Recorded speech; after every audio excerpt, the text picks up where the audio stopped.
Hola, buenos días. Soy la doctora Marcela Villafañe y vamos a continuar con el desarrollo de síntomas que están relacionados con el aparato digestivo. En el día de la fecha tenemos que tratar dos temas, diarrea y constipación, que son síntomas muy frecuentes pero que tienen un valor diagnóstico distinto. Ambos obedecen a un trastorno del tránsito intestinal, en más o en menos, respectivamente, con la consiguiente repercusión en la defecación. Teniendo en cuenta la edad del paciente, en el caso de un lactante, las materias fecales son pastosas o semiformadas y el niño depone prácticamente después de cada vez que se alimenta. El adulto lo hace una o dos veces al día, generalmente cuando despierta o bien antes o después de cada comida. La materia fecal es formada, es blanda y es muy importante que produce al mismo una sensación de alivio y satisfacción. En el caso de una persona mayor, en el anciano, ya defeca día por medio o cada 2 días y las materias fecales se caracterizan por ser como la del adulto, o sea, formadas o bien un poco más secas, redondeadas y pequeñas a modo de cíbalos de color oscuro y muchas veces hasta negruzco. El tránsito intestinal depende de las diferencias de presiones que resultan de la relación entre el ritmo y la fuerza de la motilidad gastrointestinal, que progresivamente va disminuyendo o es decreciente. Es mucho mayor en el estómago y en el duodeno, es nula en el colon ascendente y muy espaciada y en forma global en el colon descendente, en el recto y en el sigmoides. Definimos entonces la diarrea como la evacuación demasiado rápida de deposiciones demasiado líquidas. Se van a caracterizar estas deposiciones porque la consistencia está disminuida o porque el contenido de agua está aumentado, tienen una frecuencia mayor a lo habitual o lo normal de acuerdo al hábito personal del paciente y a la edad, y está alterada la calidad y la cantidad. Se supone que hay una excreción de más de 300 mililitros de agua en ellas y se van a manifestar cuando las pérdidas de agua exceden la capacidad de absorción de la mucosa intestinal. La evacuación demasiado rápida de deposiciones líquidas.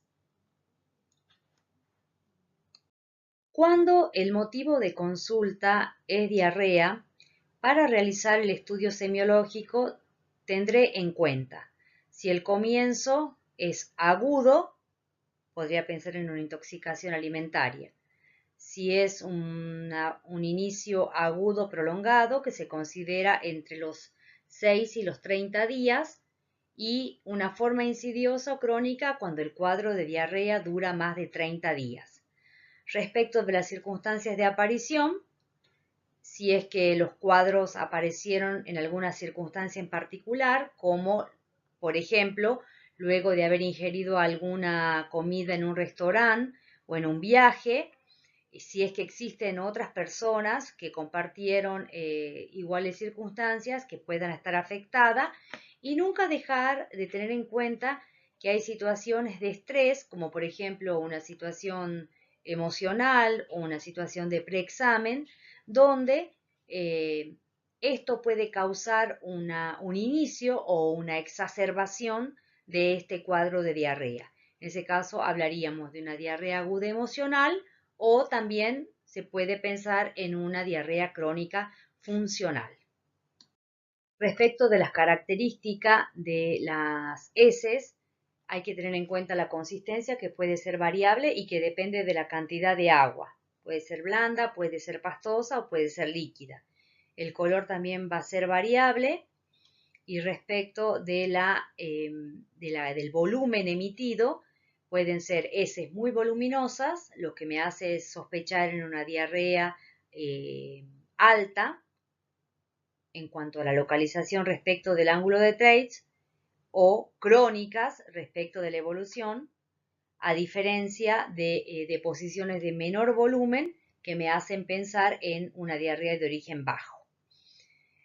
Con respecto al aspecto, a veces estas heces pueden tener un aspecto grasoso, ¿verdad? Que se va a acompañar de un olor fétido, eso se denomina esteatorrea. A veces puede presentar una gran cantidad de mucosidad, de sangre o de pus, que serían heces disentéricas, que me hace pensar en un proceso infeccioso a nivel intestinal. Hay que tener en cuenta también el olor, que eso lo habíamos mencionado cuando hablábamos de heces esteatorreicas, que se denominan así por su gran cantidad de grasa en síndromes malabsortivos y que generan un proceso de fermentación bastante importante que hace que las heces tengan un olor nauseabundo. Tendremos en cuenta también el número de evacuaciones. La frecuencia es variable y depende de la causa que ocasiona la diarrea. Uno puede sospechar un origen bacteriano tóxico cuando la frecuencia de deposición es muy alta, o sea, deposiciones muy frecuentes, y tienen una menor frecuencia en aquellas patologías que son de carácter malabsortivo. Hay que tener en cuenta también cómo se comporta la diarrea en relación al día-noche. En el caso de diarreas funcionales generalmente son de predominio diurno y las que son de carácter orgánico generalmente se pueden presentar en cualquier momento, aún durante la noche. Respecto del tiempo de evolución, existen diferentes formas. Puede tratarse de una forma aguda, que a su vez se puede presentar en forma continua o ser intermitente, pero siempre va a durar menos de un mes. Y la diarrea crónica, que también puede ser continua o puede ser intermitente, con duraciones que van, en el caso de la diarrea crónica continua, de un mes, o siendo intermitente más de 3 meses.